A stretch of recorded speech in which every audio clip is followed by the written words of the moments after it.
In 1860, David Wyrick, he's a guy who surveyed the Newark earthworks. He was digging into a mound near those earthworks, and he found a wooden coffin made of oak. They opened up the coffin and found a skeleton of a man holding a little box. It was about 8.10 inches in size. The box had been cemented shut here. This, by the way, is sitting in Ohio. Well, he opened up the box and he found a little man inside, a little black stone. They took it to scholars and they looked at it. The man seems to be carrying something, and there's writing here at first they couldn't recognize.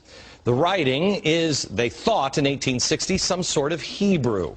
Well, finally, about 20 years later, they found some rabbis living in the area, and the rabbis looked at that, and they could read it. They said it was an old kind of block Hebrew, and it was a rendition of the Ten Commandments. Now, this is another piece.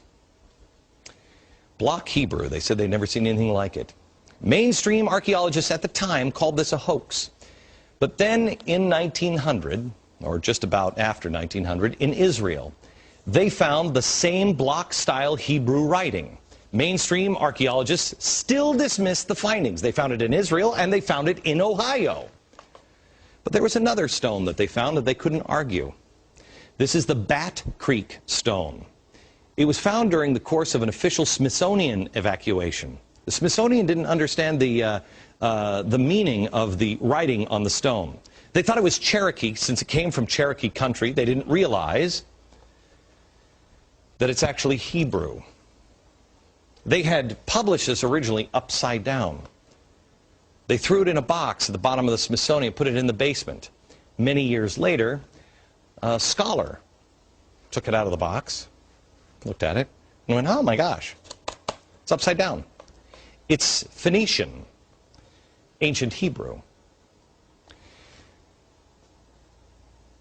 So what's going on here? What is that about? Where is that history? I'll show you in a few minutes, and we're going to have a conversation, and I'm going to show you some more things that the Smithsonian, science, government, commerce colluded to erase. By the way, I want to thank the directors of the documentary Lost Civilizations of North America for bringing these stories to my attention. I was blown away. To find more, visit the website lostcivilizationdvd.com. Here's the thing we should be asking ourselves. I don't know the story of these. Do you know that? Did you know that? Do you live in Ohio and did you know that?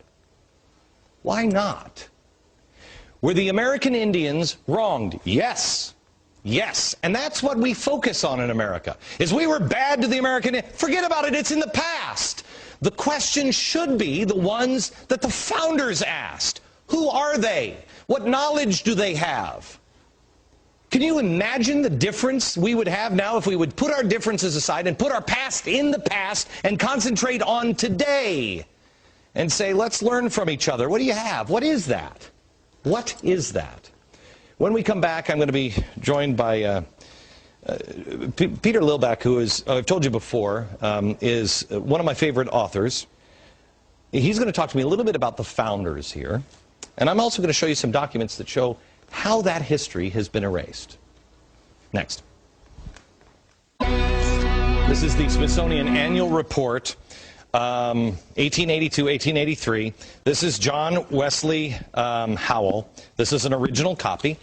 John Wesley Howell in 1789. Again, this is Powell. This is the director of the Bureau of Ethnology at the Smithsonian Institute. He said this.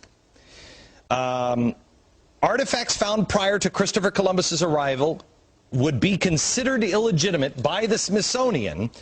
Only the savage Indian culture would be observed, and this created the artificial barrier to science. Only the savage. Science was colluding with government because of commerce, and religion was involved. Now, why do I tell you all this stuff? Not because I'm an Indian expert or anything else. You've got to do your own homework. I just found out about this stuff. I'm amazed by it. I don't know what the answer is on this. The reason why I bring it up is the stock is not bad. The soup went bad, but the stock is not. Peter Lillback, Dr. Peter Lillback, How are you, sir? Good to see you. This is a book that needs to be owned by every American. Every single American should have this book in their home. It's called Sacred Fire. These are the words of George Washington, and it takes history absolutely apart. Apart. Not on somebody's opinion, but on their own words, on his words. Peter, I want to go to you and talk to you a little bit about, again, the stock. George Washington had a good relationship. Our founders had a good relationship with the Native Americans, right? There's no question about that. When they came to America, they realized they could not survive without a close relationship with the Indian people. The greatest story, for example, is the Pilgrims who were blown off course. 800 miles out of their destination, Virginia, they're in Massachusetts. They land on ground, and they're in the middle of nowhere, no government. They make the Mayflower Compact, so they have government when they land. And there's no Native Americans there because a plague had gone through, but one person shows up. He happens to be a Native American that knew English. He'd actually been taken captive to England. He'd learned English. He'd gotten his freedom. He came back, his people were gone. The white settlers are there all of a sudden, and he meets them and he says, "Welcome." He speaks English. They couldn't believe it. The providence of that moment is extraordinary. They needed help, and there was a person there to help them, and he was a Native American. Right. And that creates Massachusetts. All right. Do I have time for one more story real quick? No? Okay, hang on, because I want to come back and talk about, William Penn. Because William Penn said something when he was working with the Indians that is critical to understand the truth, I think, about America. And we'll do that next.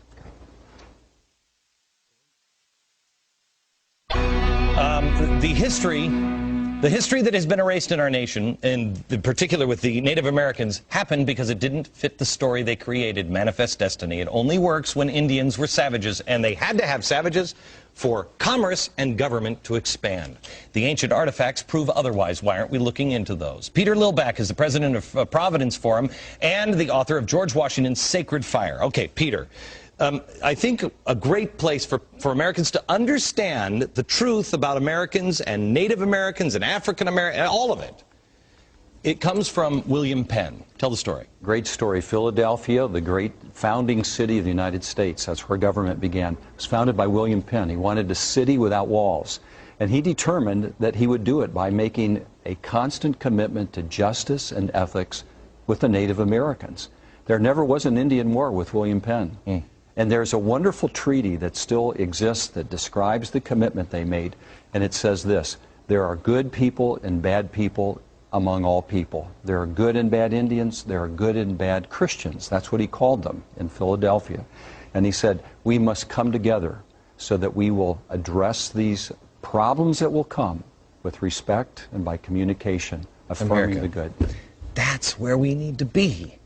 There are good among us and bad among us. There are good Americans, bad Americans. There's good parts of America. There are bad parts of America in the American story. We've got to come together as the good people, stand together and guard against the bad so we can live in a country without walls. Peter, thank you very much. Back in a minute. Expand our own understanding of America, good, bad, and ugly, with the Civil Rights Movement tomorrow and Friday. And then we'll see you down at the mall in Washington, D.C. on 8/28. Don't miss it. History in the making from New York. Good night, America.